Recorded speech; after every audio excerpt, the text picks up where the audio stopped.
मेरा मुल्क मेरा देश मेरा ये वतन, शांति और उन्नति का प्यार का चमन। तो आइए मेरे प्यारे विद्यार्थी, 10th क्लास एग्जामिनेशन बोर्ड 2026 में जो होने वाला है उसके लिए बैच लेकर के आए हैं, जिसमें आपको पूरा मैथ और साइंस इसी यूट्यूब चैनल पे मिलेगा।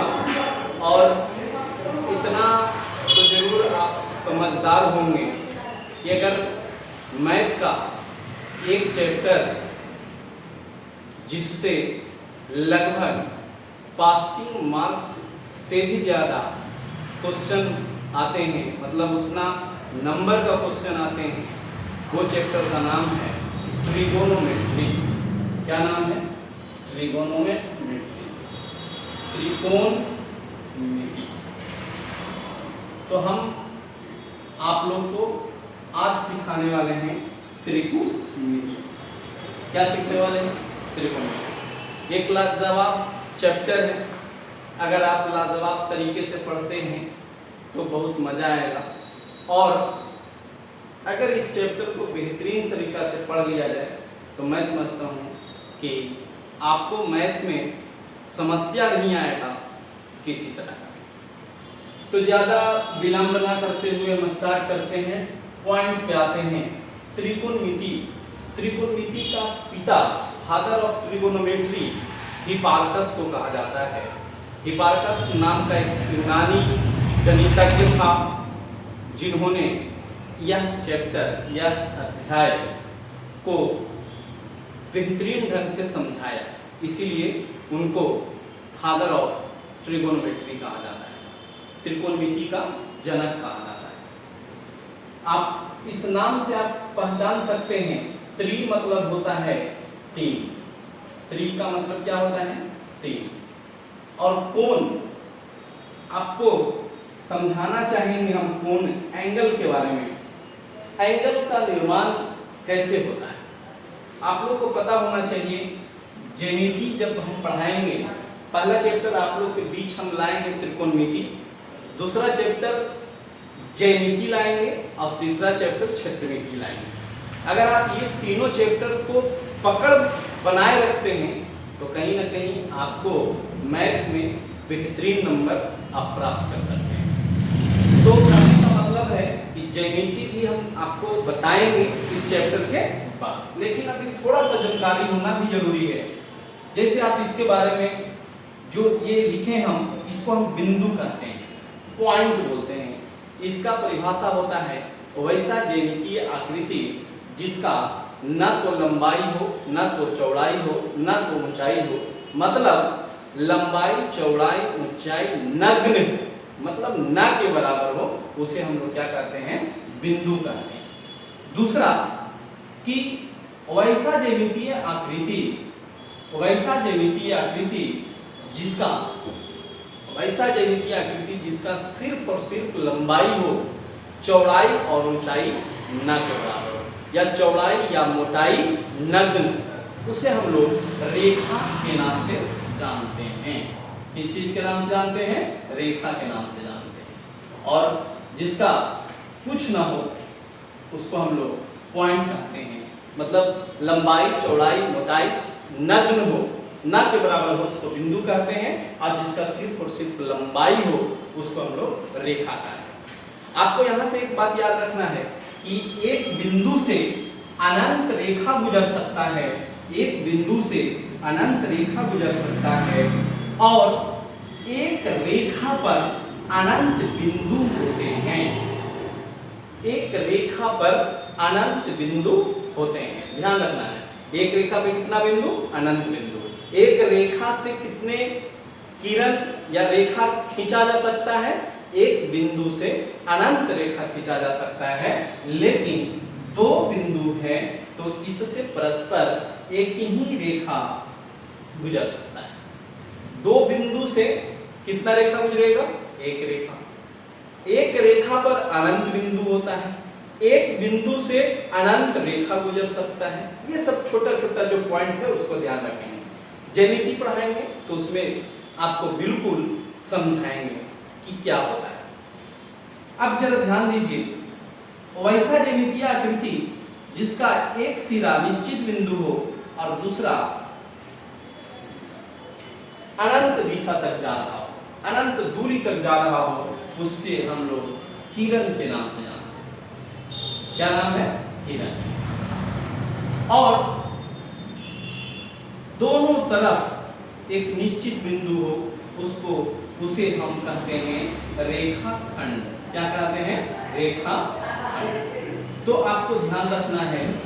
और अब हम जो बात करने जा रहे हैं, ये बात आपका एंगल के बारे में है, कोण के बारे में है, जो आप समझ सकते हैं कि इस चीज को आप देखिए गौर से। ये आपके पास जो है किरण, दो किरण का जो निश्चित बिंदु है, जब ये आपस में मिलते हैं तब किसका निर्माण करता है? एंगल का निर्माण करता है। ये यही जो है इसे हम लोग क्या कहते हैं? एंगल, कोण कहते हैं। अब हम समझते हैं कि एंगल के बारे में आपको पता हो गया होगा। एंगल के तहत त्रिभुज अलग अलग तरह के होते हैं, जैसे न्यून कोण हो गया, अधिक कोण हो गया, समकोण हो गया। तो कहने का मेरा मतलब है कि कोण के अनुसार त्रिभुज अलग अलग तरह के होते हैं। और मिति का मतलब होता है बउआ मापन। मिति का मतलब क्या होता है? मापन, मेजरमेंट। मतलब इसका मतलब आप कह सकते हैं तीन कोण का मापन क्या कहलाता है? त्रिकोणीय। मतलब इतना तो स्पष्ट हो गया कि हम लोग इस चैप्टर में तीन कोण के मापन के बारे में पढ़ने वाले हैं बेहतरीन ढंग से, कि कैसे तीन कोण का मापन हम कर सकते हैं। लेकिन कोण के आधार पे त्रिभुज बहुत सारे होते हैं, लेकिन आपको एक बात और याद रखना है कि त्रिकोणमिति जो है हमेशा हमेशा समकोण त्रिभुज। कौन सा त्रिभुज? समकोण त्रिभुज। समकोण त्रिभुज में ही त्रिकोणमिति का जितना भी क्वेश्चन होता है, प्रश्न होता है या कंसेप्ट होता है, वो इसी त्रिभुज में समाहित होता है। वो कौन त्रिभुज है? समकोण त्रिभुज। समकोण त्रिभुज के बारे में हम बताना चाहेंगे आप लोग को कि समकोण त्रिभुज वैसा तीन भुजाओं से घिरा हुआ आकृति जिसका एक कोण क्या होना चाहिए? 90 डिग्री का होना चाहिए। कितना डिग्री का होना चाहिए? 90 डिग्री का होना चाहिए। एक कोण अगर 90 डिग्री का है तो उसे हम लोग समकोण त्रिभुज कहते हैं। मतलब आपको याद रखना है कि तीन भुजाओं से घिरा हुआ वैसा आकृति जिसका एक कोण कितना डिग्री का होना चाहिए? 90 डिग्री का होना चाहिए, 90 डिग्री का होना चाहिए। और एक बात याद रखना है, समकोण को ऐसे सूचित किया जाता है, जो हम लोग बड़ी कैपिटल लेटर वाला एल, थोड़ा सा ध्यान रखना है कि एकदम सीधा होना चाहिए, 90 डिग्री का होना चाहिए, से सूचित किया जाता है, इंडिकेट करेंगे हम। समकोण को ऐसे हम लोग इंडिकेट करते हैं। अब आप इसके से देख रहे हैं त्रिभुज को, ये तीनों एंगल ए बी सी, इसमें कोण बी जो है वो कितना डिग्री है? 90 डिग्री है, या तो समकोण इसी को बोलते हैं, इसीलिए यह जो त्रिभुज है वो समकोण त्रिभुज है। अब थोड़ा सा गौर करना पड़ेगा कि जब ये त्रिभुज है, तीन भुजाओं से घिरा हुआ आकृति है, तो तीनों भुजाओं का नाम दिया गया है। तीनों भुजाओं का नाम दिया गया है। एक को बोलते हैं बउआ, जो ध्यान रखना है, लंब।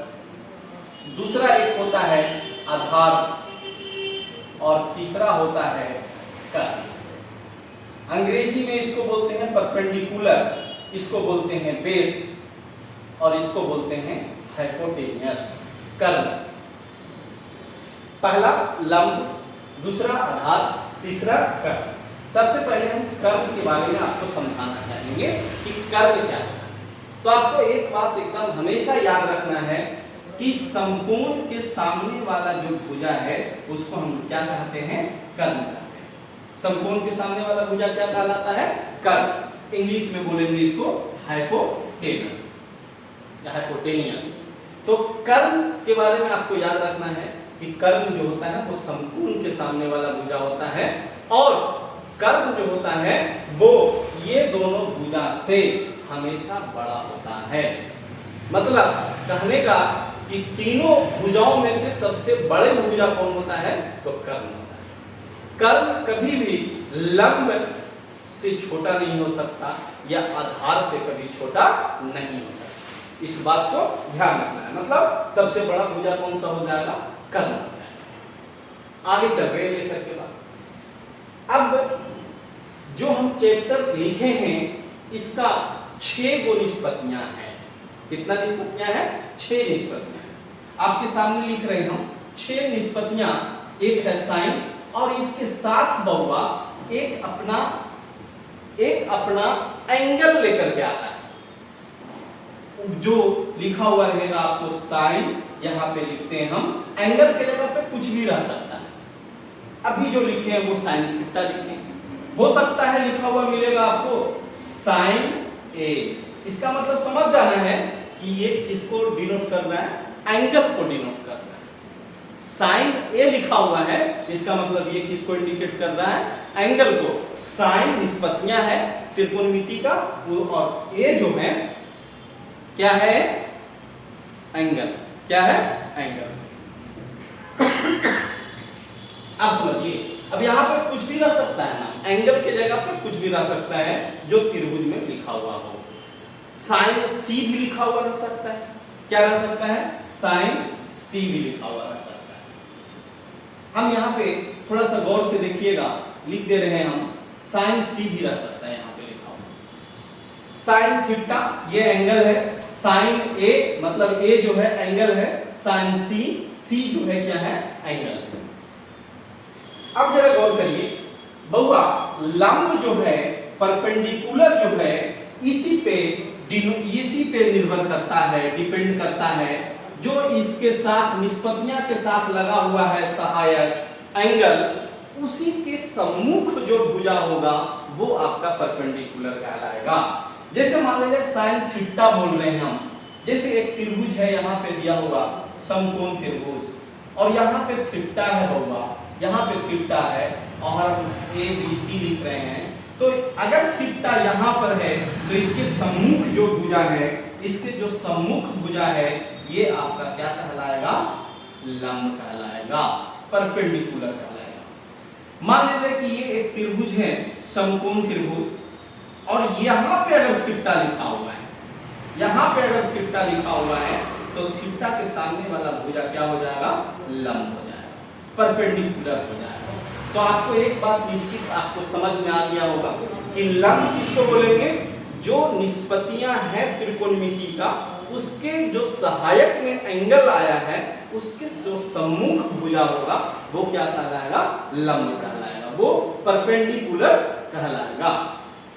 जैसे मान लीजिए ये लिखा हुआ है त्रिभुज है, ये ट्रायंगल है, राइट एंगल ट्रायंगल, ये समकोण त्रिभुज है। अब हमें आपको बताना है, ये साइन ए लिखा हुआ है तो लंब बताना है, परपेंडिकुलर बताना है। तो देखिए साइन ए मतलब एंगल ये इसको दर्शा रहा है, ये एंगल ए के बारे में दर्शा रहा है, तो ये आपका ये उसके सामने वाला जो भुजा होगा वो लंब होगा।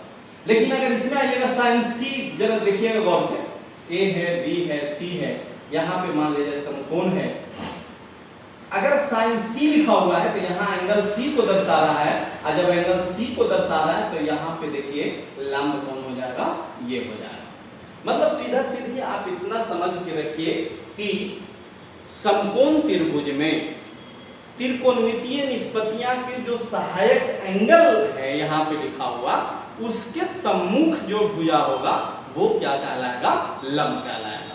तो दो के बारे में हम आपसे चर्चा कर लिए, एक कर्ण के बारे में, समकोण मतलब 90 डिग्री, समकोण मतलब 90 डिग्री, 90 डिग्री के सामने वाला जो एंगल होगा वो आपका कर्ण कहलाएगा।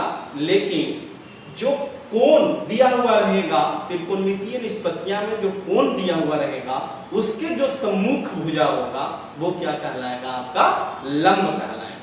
अब बात करते हैं आधार का। देखिए बुआ, आपको सबसे पहले कर्ण हाइपोटेनियस के बारे में बताया। फिर से हम एक बार बोल रहे हैं, बार बार बोलिए मेरे साथ। आप लोग भी अगर वीडियो देख रहे हैं तो मेरे साथ बोलिए, आपको याद हो जाएगा। पहला बात बोल रहे हैं हम कि समकोण के सामने वाला भुजा क्या कहलाता है? कर्ण। समकोण के सामने वाला भुजा क्या कहलाता है? कर्ण कहलाता है। दूसरा बोल रहे हैं हम कि जो यहाँ पे त्रिकोणमितीय निष्पत्तियां में जो एंगल आएगा उसके सम्मुख भुजा जो होगा वो लंब कहलाएगा, वो परपेंडिकुलर कहलाएगा।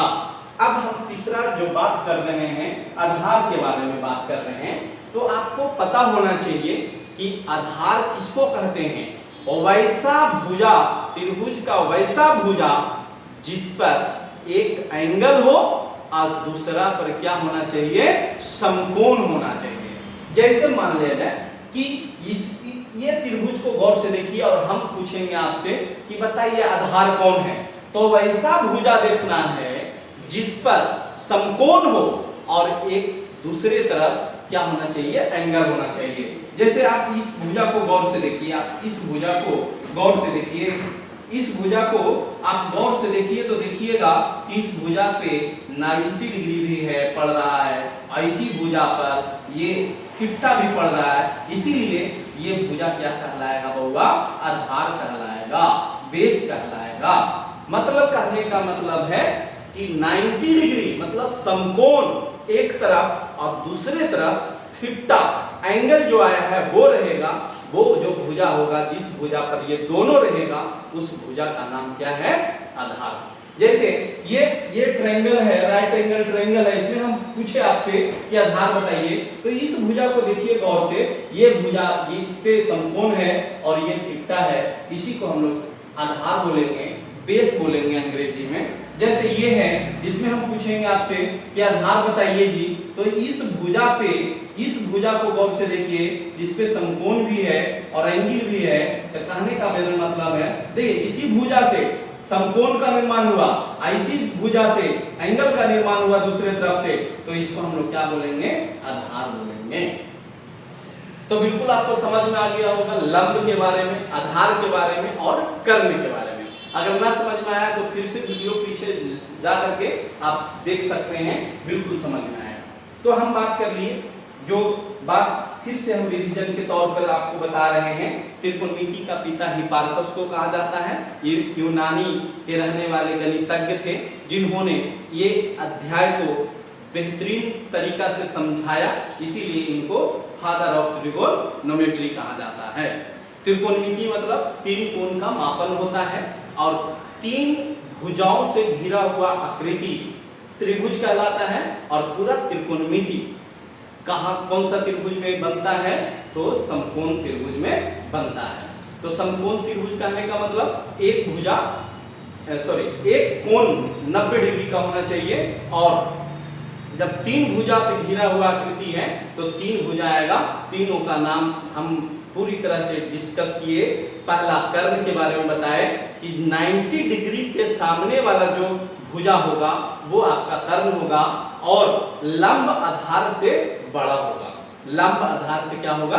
बड़ा होगा। उसके बाद हम बताएं आपको कि जो त्रिकोणमितीय निष्पत्तियां हैं उसके सहायक जो एंगल है उसके सामने, उसके सम्मुख जो भुजा होगा उसको हम क्या कहेंगे? हम लोग लंब बोलेंगे।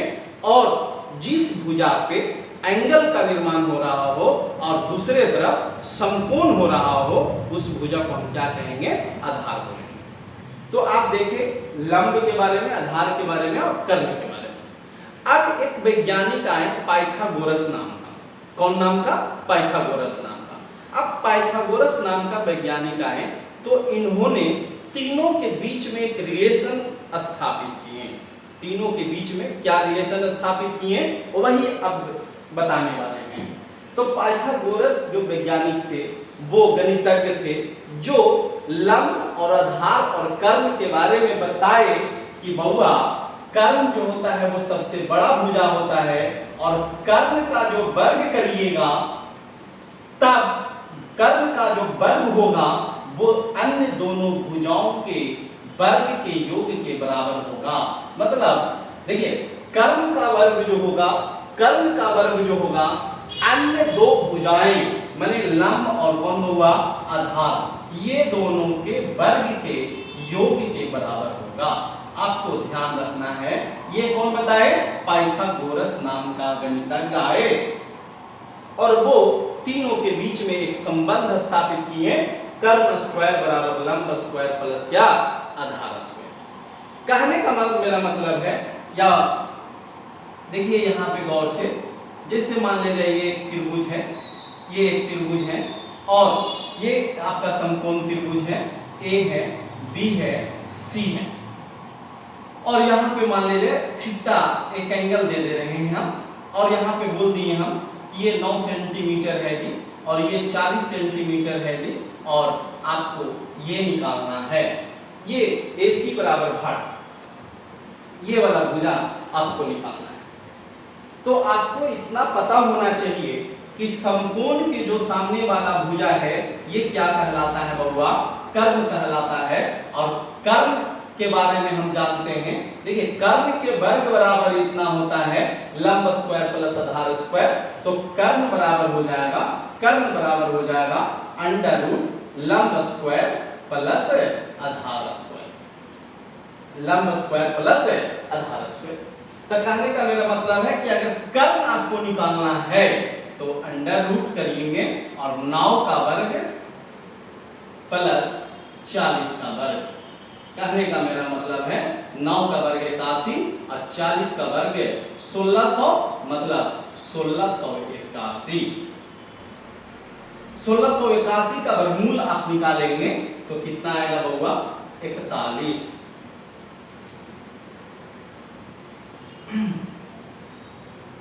देख लीजिए, जो यूनिट है उसको कर लेना है, बात समझ में आया। कहने का मेरा मतलब है कि कर्ण यहाँ पे निकला। अब थोड़ा सा एक और क्वेश्चन और लेते हैं हम, जैसे मान लीजिए ये त्रिभुज है, ये त्रिभुज है, ये समकोण है, यहाँ पे थीटा है, नाम दे रहे हैं, ए है, बी है, सी है, 3 सेंटीमीटर है, 5 सेंटीमीटर है, और अब हम ये पूछना चाह रहे हैं कि AC का मान बताइए।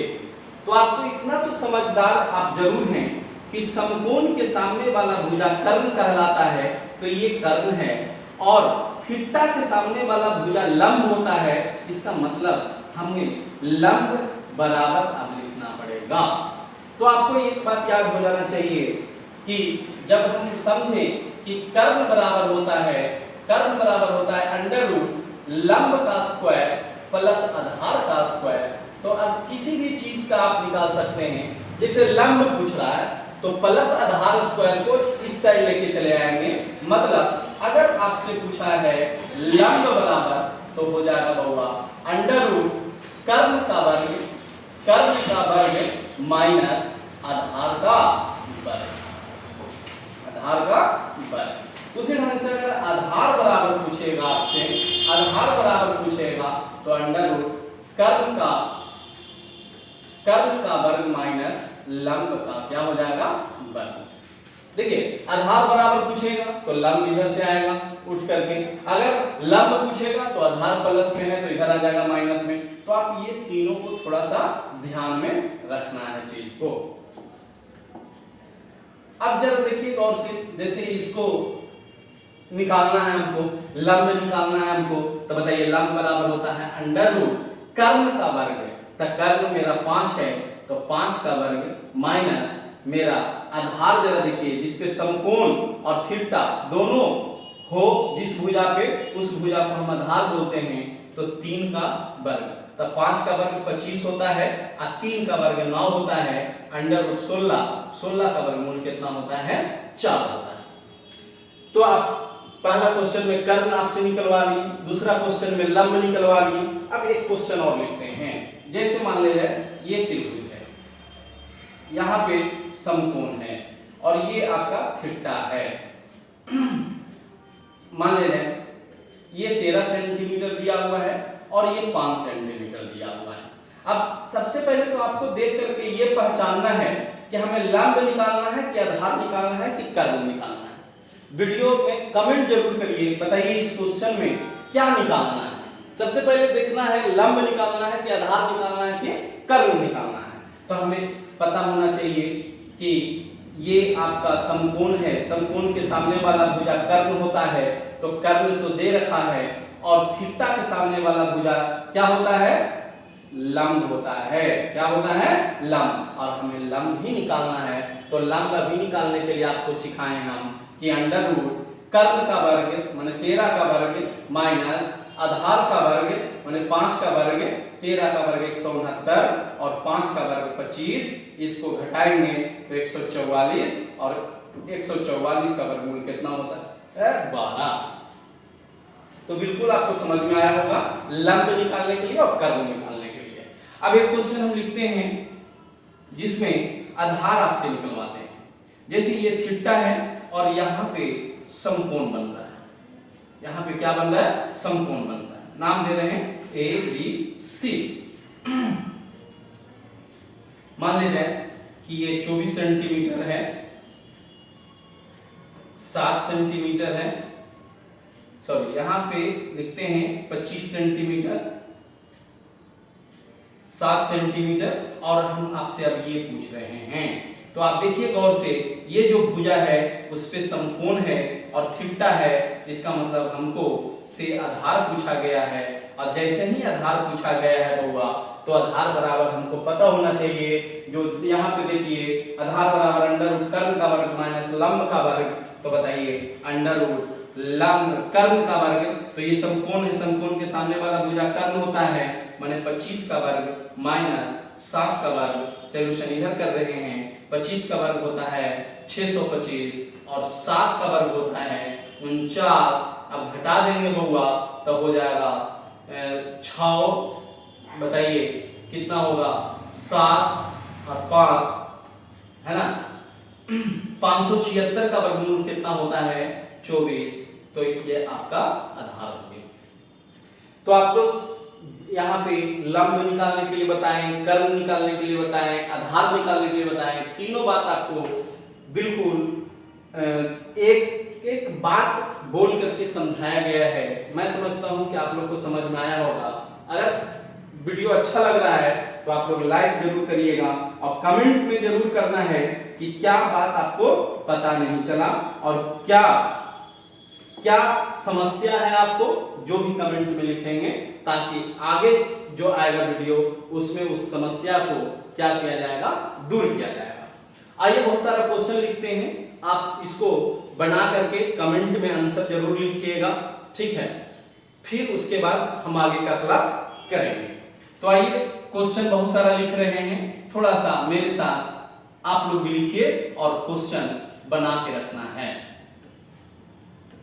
त्रिभुज है ए बी सी, ये समकोण है, ये थीटा है और ये है 6 सेंटीमीटर, ये है 8 सेंटीमीटर। आपको ये निकालना है। क्वेश्चन नंबर दूसरा, ये है त्रिभुज, ए है, बी है, सी है, 5 सेंटीमीटर है, ये थीटा है, ये 13 सेंटीमीटर है और ये निकालना है। क्वेश्चन नंबर 3, आगे तो ये समझ में आना चाहिए, लंब निकालना है कि आधार निकालना है कि कर्ण, आपको ध्यान होना चाहिए। चलिए ये समकोण है, देखिए समकोण का साइन एकदम सीधा देंगे हम, जिससे समझ जाना है कि 90 डिग्री है, और ये थीटा है, बना के लाना है 7 सेंटीमीटर, 25 सेंटीमीटर, इसको निकालना है आपको। आपको ये देखना जरूरी है लंब निकालना है कि आधार निकालना है कि कर्ण निकालना है। क्वेश्चन नंबर 4,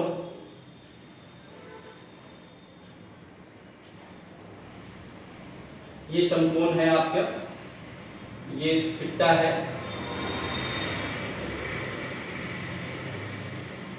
ये 8 सेंटीमीटर है, 17 सेंटीमीटर है, ये निकालना है आपको। क्वेश्चन नंबर 5 है, और सारे लोग जरूर बनाइएगा, कमेंट में जरूर आंसर लिखिएगा। आप लोग आंसर कैसे लिखेंगे? एक, उसके बाद लिख देंगे, जैसे मान लीजिए पहला का आंसर 10 आ रहा है तो 10, 2, इस ढंग से आप कमेंट में जरूर कमेंट करिएगा, ताकि हमें भी लगे कि आप लोग थोड़ा बहुत मेहनत करते हैं। और मेहनत अगर मेरे साथ आप करते हैं तो कहीं ना कहीं सफलता जरूर मिलेगा और बेहतरीन मार्क्स आपको आएगा। बनाइएगा इसको। 5वां क्वेश्चन है, मान लीजिए यहाँ पे 1 सेंटीमीटर दिया हुआ है, यहाँ पे 3 सेंटीमीटर दिया हुआ है, आपको ये निकाल के लाना है। तो ये 5 क्वेश्चन आप लोग बना के लाइएगा। इसी के साथ लेते हैं अलविदा।